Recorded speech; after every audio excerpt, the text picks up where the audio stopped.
السلام عليكم ورحمة الله وبركاته. داوديال كلنتي وعن أو وناكسن ملك استاذ جوكتان كسر هذا برنامج كأوغال كدونيدا أو وقتيان وكلاعات كداوتان تلفش كدولة بونتلا أوغال كدونيدا واحد لسه عسينا يا أسبوع على نيجو محمود البشيري وحنا ينوصل صاري عبد الرزاق حسن عبد الجب.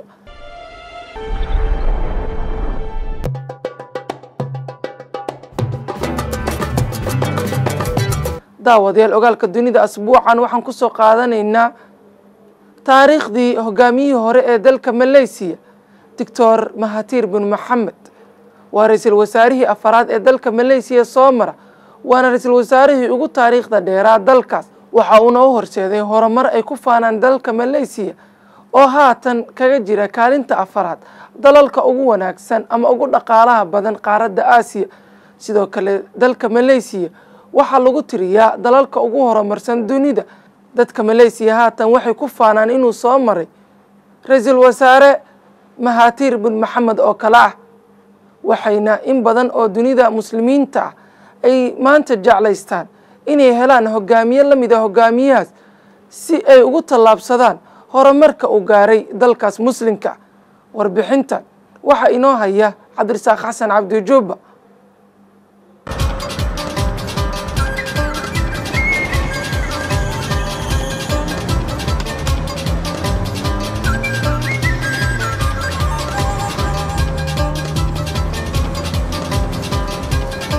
مهاتير محمد ويلير oo suuqa mooska ku iibiya haddana noqday hogaamiyaha dalka Malaysia. waa qisada dhabta ee nolosha halyeeygan muslimka. waa nolosha dhabta ee hogaamiyahan lagu tilmaami karo inuu ka mid yahay hogaamiyaasha ugu aragtida dheera dunida abid soo mara.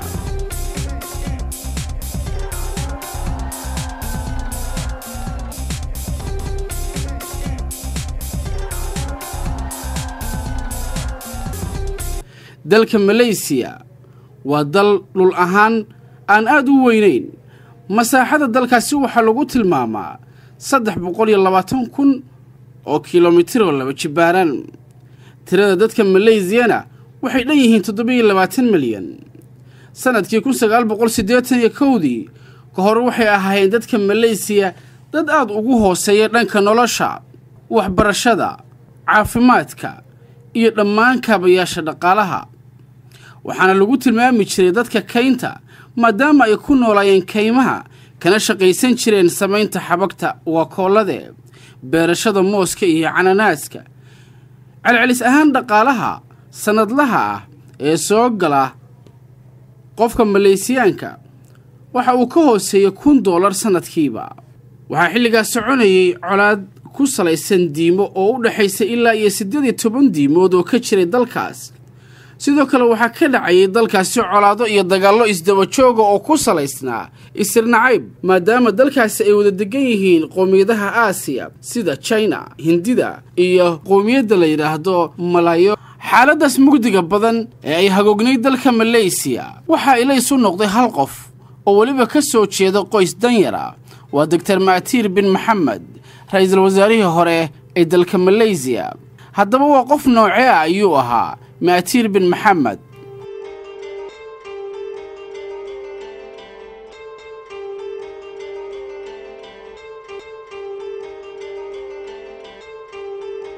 waxa uu ahaa yaraanka 9 caruura. aabihiisna waxa uu macallin ka ahaa dugsi hoose. mushaharka uu qaadan jiray ma ahayn mid suurto gelinayay inuu u rumeeyo wiilkiisa Mahathir riyadiisa ahayd in loo iibiyo baaskiil uu ku tago iskoolka maadaama uu u gudbay dugsiga sare. dhaqaale xumida haysay qoyska Mahathir waxay ku kaliftay inuu waqtigiisa u kala qaybiyo 2 waqti. waqti uu wax barto iyo waqti uu iibiyo mooska iyo macmacaanka uuna ka iibinayay shaariicada magaalada. dadaal badan kadib waxa uu suurto gashay Mahathir inuu ku biiro kulliyadda lagu magacaabi jiray kulliyadda Boqor Edwardo ee culuumta caafimaadka ee ku taalay Singapore. haddana waxay noqotay jaamacadda ummadda ee Singapore. intii jaamacadda dhiganayay waxa uu caan ka ahaa ardada dhigata kulliyadiisa maadaama uu ku firfircoonaa qorista faallooyinka caafimaadka, waxbarashada iyo horumarinta bulshada. waxa uu madax u noqday ururka ardada muslimiinta ee wax ka bartay kulliyadda Boqor Edwardo.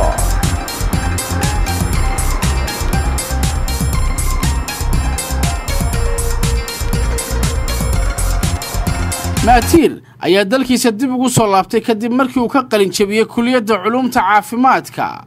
sanadku markuu ahaa 1953 durbana wuxuu ka mid noqday dhakhaatiirta dawladda inkastoo markaasi Malaysia ay ku jirtay gumaysiga Ingiriiska haddana maatiir mar la weydiiyey sidee naftiisu ugu ogolaatay inuu la shaqeeyo dawladdii gumaystaha waxa uu ku jawaabay sidan anigu waxaan daweynaya dadkayga iyaga baana wax u soo bartay cid kasta oo maamulaysa igama hor istaageen naftaydu inay la shaqayso dadka maadaama uu adeegista dalka iyo dadku ay asaas u ahayd xorriyadda kadib markay hanteen dadka Malaysia xornimada waxa uu maatiir furtay xarun caafimaad u gaar ahayd xaruntaasna wuxuu si lacag la'aan ah oo adeeg caafimaad ugu fidin jiray dadka aan awood dhaqaale u lahayn adeegyada caafimaadka magaca iyo maamuuska maatiir ayaa waqti yar ku faafay dhammaan deegaanka Kota Zitar oo ah gobolka uu ku nool yahay horena ugu dhashay arrinkaasi waxay u horseeday in Dr. Mahathir Mohamad uu lugta la soo galo arrimaha siyaasadda kadib markii gobolkaasi looga soo doortay xubin baarlamaan oo lagu kalsoon yahay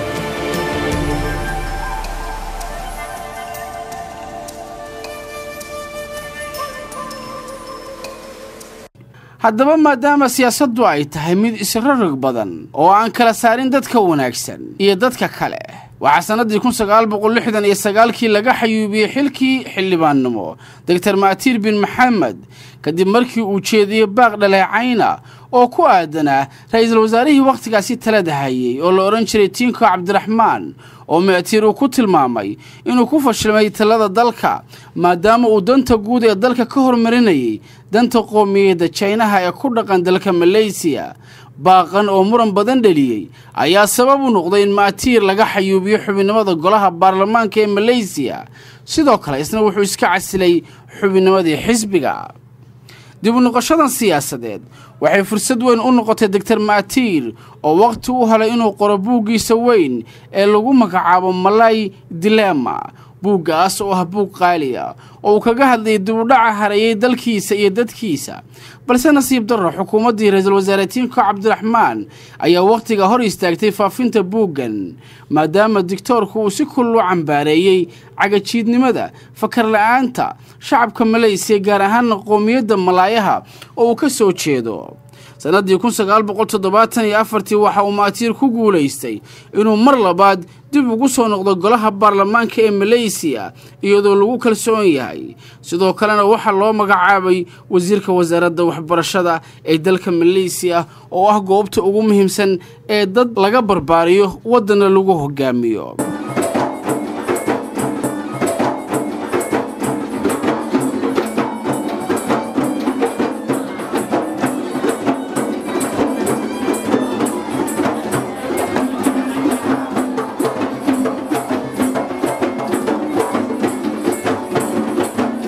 guulihii uu ka soo hooyay waxbarashada dalka Malaysia waxay kordhisay dhibcihii imtixaankiisa hogaaminimo ee hortaalay iyadoo sanadii 1978 loo magacaabay inuu kaaliyo u noqdo ra'iisul wasaarihii dalkaasi Mr. Hussein kartida hogaaminimo iyo aragtida dheer ee Dr. Mahathir waa mid durbaba qancisay madaxdii xisbiga ee xilliga uu ka tirsanaa waa xisbiga midnimada Malaysia inay u dhiibaan hoggaanka dalka oo sanadii 1981 loo doortay inuu noqdo Dr. Mahathir bin Mohamad ra'iisul wasaarihii afraad ee soo maray Malaysia markii uu la wareegay jagada Mahathir ra'iisul wasaarenimo waxa uu sawiray hiigsigiisa uu doonayo inuu gaarsiiyo Malaysia isagoo si cad u qeexay kala horeynta iyo kala muhiimsanaanta waxqabadka yoolasha uu higsanayo iyo miraha waxqabadka ee 10 sano ee soo socda waana waxa kaliya ee hogaamiyaasha caalamku ay isku dhaafaan kala horeynta waxqabadkiisa iyo waxa maankiisa ka guuxaya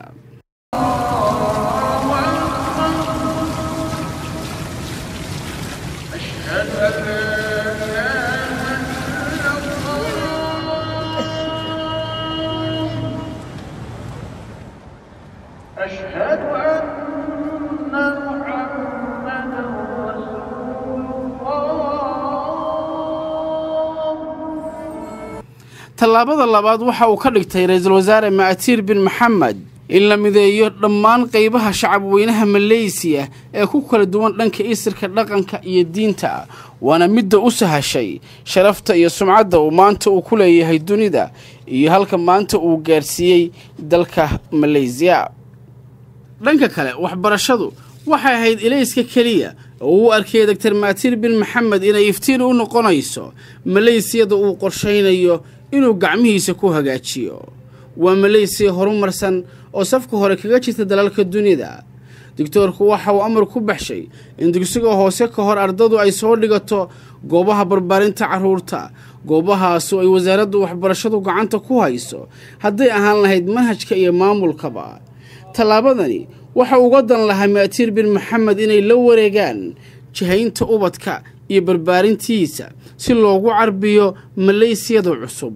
ubad cusub oo la jaan qaadi kara Malaysiada cusub ee casriga.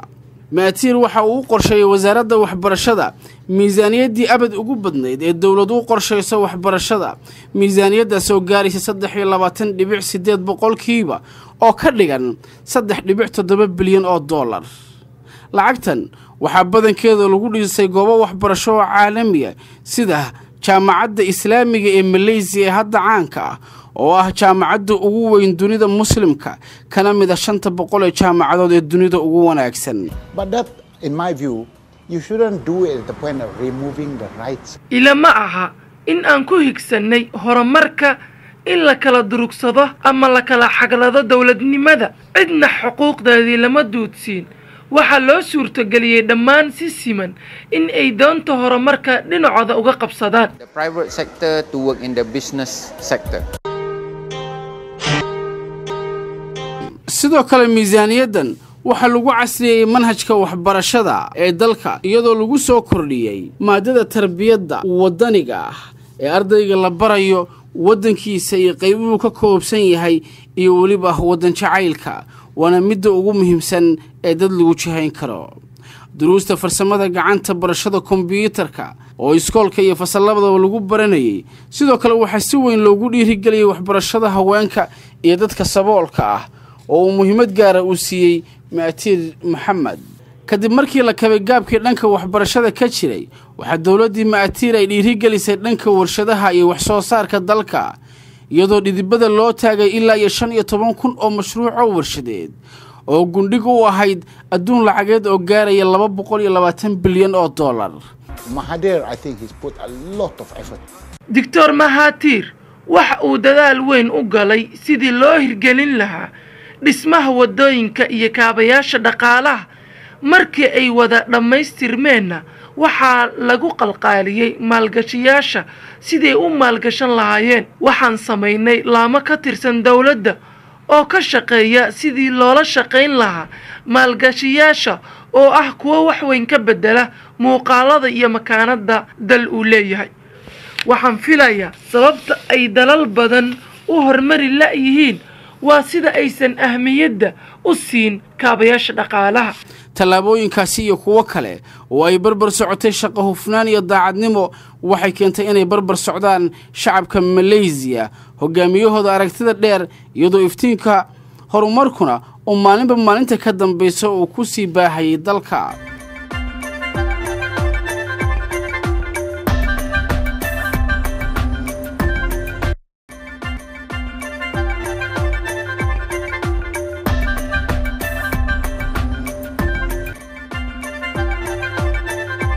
dhaqaalaha dalka Malaysia ee ku tiirsanaa xabagta iyo mooska markii hore waxa uu noqday mid 90% ku tirsan warshadaynta iyo soo saarista agabka casriga ah iyadoo Malaysia hadda ay dunida u dhoofiso agab iyo aalado qiimahoodu uu kor u dhaafayo balaayiin dollar. waxa meesha ka baxday saboolnimadii haysatay dadka Malaysia oo haatan waxa ay ka hooseysaa 2% oo qura waa nisbo aad u yar halka ay ka ahayd Mahathir ka hor 55%. waa hubaal in wax weyn uu soo kordhiyay oo Malaysia uu ku daray wadamada dunida ugu horeeya. sidoo kale waxa kordhay dakhliga dadka Malaysia oo haatan waxa soo galay celcelis ahaan qofkii sanadkii lacag kor u dhaafaysa $10,000 halka sanadku markuu ahaa 1975 ay soo gali jirtay qofkii lacag dhan $1,000 sanadkii 2003 wuxuu go'aansaday Dr. Mahathir bin Mohamad ra'iisul wasaarihii hore ee dalka Malaysia inuu jagada ra'iisul wasaarenimo uu ka dego iyadoo dadweynaha wadankaasi ay aad u jecel yihiin ayna doonayeen inta cimrigiisa ka dhiman in Mahathir uu sii ahaado hogaamiye aan la taaban oo lagu kalsoon yahay dalka Malaysia laakiin taas waa uu diiday waxaana uu ku macnayay inuu jagadaasi uu ka dego inuu dib ugu celiyo dadka si ay halkaasi uga sii ambaqaadeen geediga horumarka maadaama uu talada dalka uu soo hayay muddo dhan 20 sano oo dadkiisu ay ku faraxsanaayeen waa hubaal in Mahathir Mohamad uu Malaysia dhabaha horumarka uu u jiheeyay isagoo hal qof waxaana uu mudnaanta uu siiyay shacabka oo uu kalsooni badan uu ka raadiyay isagoo qorshayaashiisa waxqabadka u bandhigay dadna sanad kadibna dadweynuhu ay taasi ay ku taageereen waxa uu lahaa fikrado aad u tiro badan oo dhanka horumarka uu ku jihayn jiray waxa uu leeyahay ilaa 20,000 oo halkudhig oo kulligood ka wada hadlaya isku duubnida shacabka iyo kor u qaadista dhaqaalaha Mahathir Mohamad waxa uu baal dahab ka galay hogaamiyaashii dunida ugu saameynta badnaa ugu soo jiidashada badnaa shacabka ugu waxqabadka wanaagsanaa waa hubaal in uu dalkiisa u hiiliyay ubadka soo koraya waxa sidoo kale xilka markuu uu ka digay uu sheegay in dalkiisu u baahan yahay aragti iyo maskax curdin ah inkastoo qorshaha dawladdu ay ku shaqayn lahayd uu sii diyaariyay ilaa sanadda 2020 oo aan xilligan bal gaarin uuna ahaa qorshe qoran oo ay dejiyeen khubaro u dhalatay dalka Malaysia arrimahan oo dhan Mahathir bin Mohamad ma gaarin kaligiis laakiin waxa uu kaashaday shacabkiisa oo markii ugu horeysay uu kalsooni uu ka keensaday Mahathir bin Mohamad hadda waxa uu ku nool yahay dalka Malaysia isagoo maqaam sare ka leh dalkaasi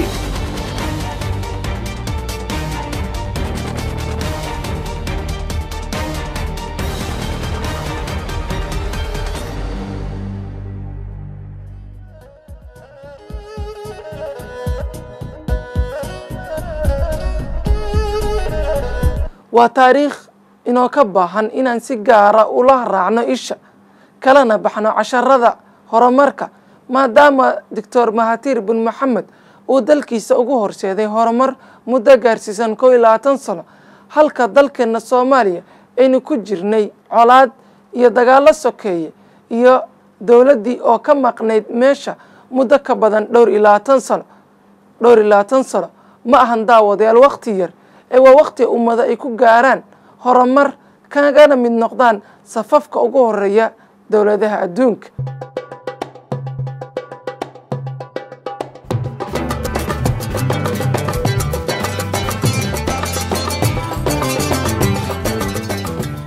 waatay haddii aan intaa kaga nimaano warbixintaas aadka u quruxda badan iminkana aan eegno dhanka iyo Jaynaha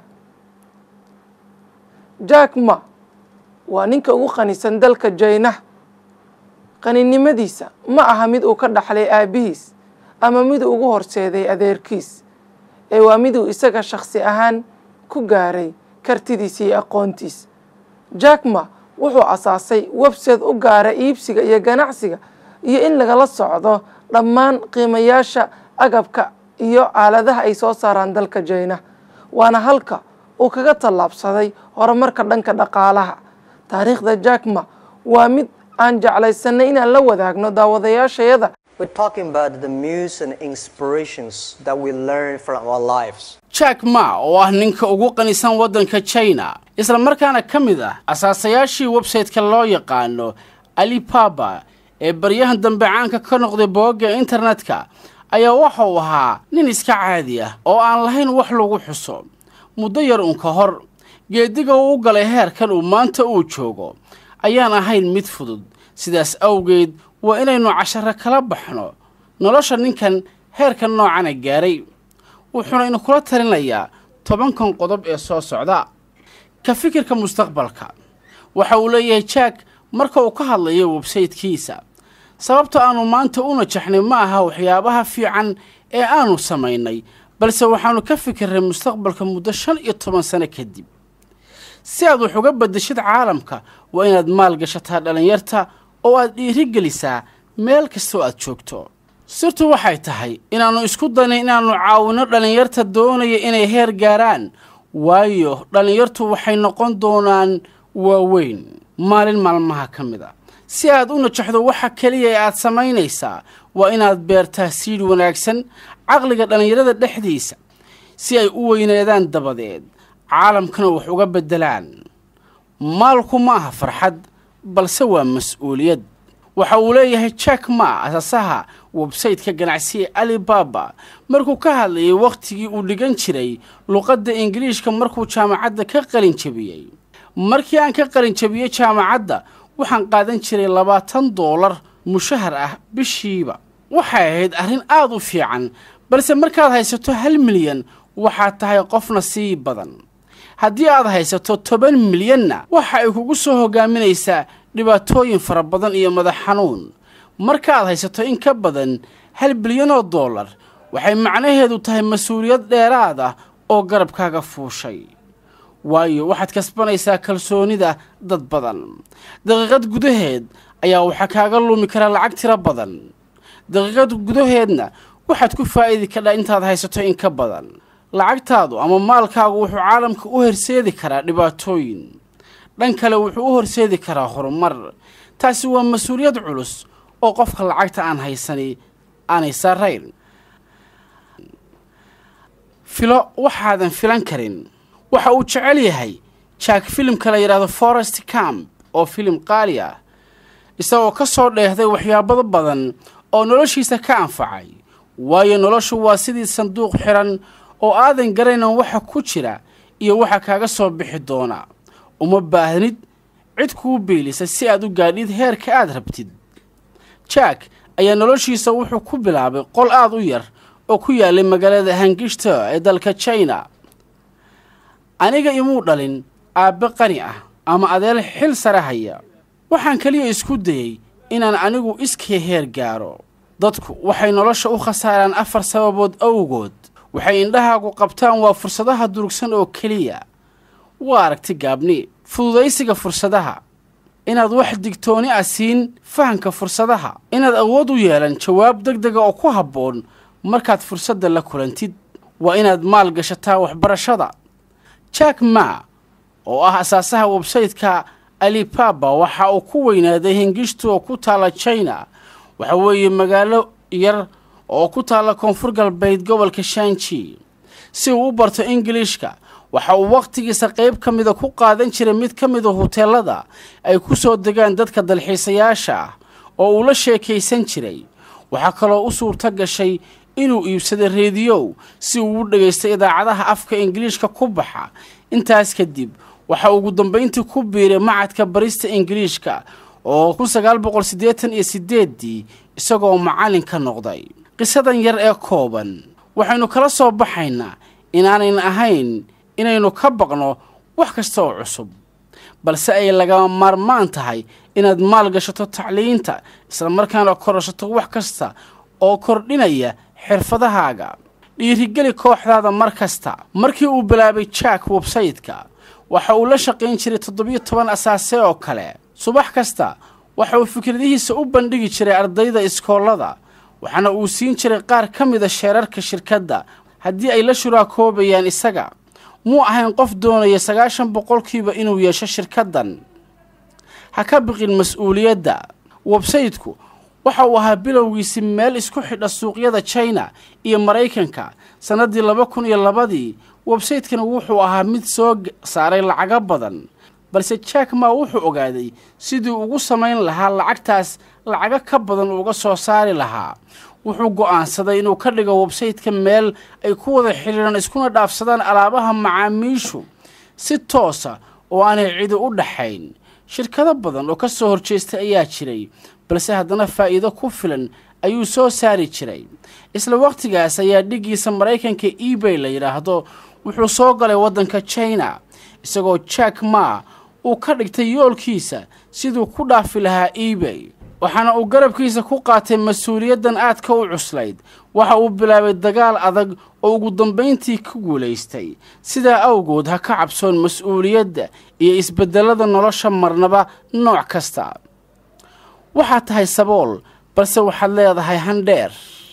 waa mid ka mid ah halkudhigyadiisa qaaliga hanka dheer ee nolosha ayaa wuxuu kugu hogaaminayaa fikrado aad u waaweyn iyo yoolal aad u fogfog oo aad